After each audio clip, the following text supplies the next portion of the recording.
Green Country cites that lured homeowners to Central Ohio are now attracting corporations to invest from out of state. On agricultural land just outside of Columbus, Nevada-based American Homes for Rent is or has called for zoning changes in 4 separate communities to create build-to-rent subdivisions made up of dozens to hundreds of single-family homes. They wouldn't be doing this unless they were out for profits, correct?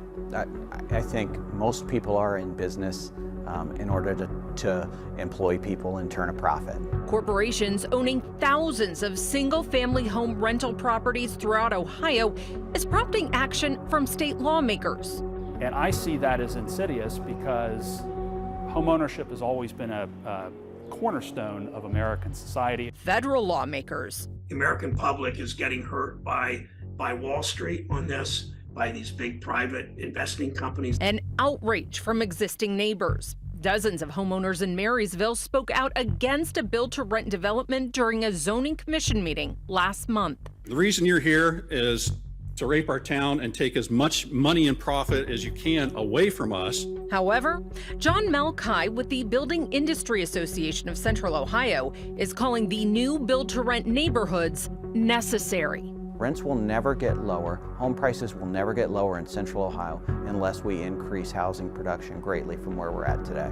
Malkai calls the region's underbuilding of homes the cause of the housing crisis, and claims aggressive opposition and regulation are prompting some independent developers to walk away. So you're saying it's almost easier for corporations to come into Central Ohio and build because they have the capital to do it, and they can do it tomorrow. I think what we have is a regulatory scheme that makes it increasingly difficult for many people to just start a project.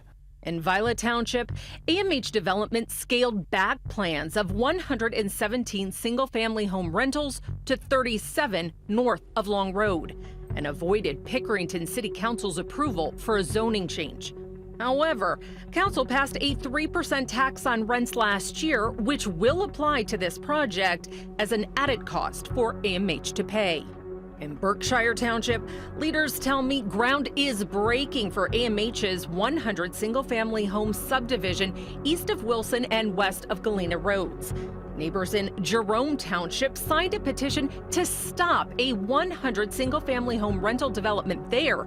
Voters overwhelmingly rejected a zoning change to allow the project at the polls last May, but AMH had filed a federal lawsuit, calling the referendum a scheme to torture the zoning process. AMH settled with Jerome Township, and the rental plan is now going through. And in Marysville, renters are going to have to pile in multiple families to pay that kind of rent. City Council will vote on a zoning change that would allow a 300 single-family home subdivision. Rents in the AMH communities would start at around $2,500 a month. None of these projects are using affordable housing tax credits. The other argument is that if so many of the rentals, these single-family home rentals, are corporate-owned, they dictate the market. I think I wouldn't be able to speculate on that. But Malkai does predict what would happen if the state passed a massive tax on corporate investors or the feds eliminate their tax breaks, as State Senator Louis Blessing and U.S. Senator Sherrod Brown have currently proposed. Anything that could potentially increase the cost of housing is something that we need to be concerned about, because make no mistake, when those taxes and fees are levied upon developers, they ultimately get passed on to tenants and home buyers.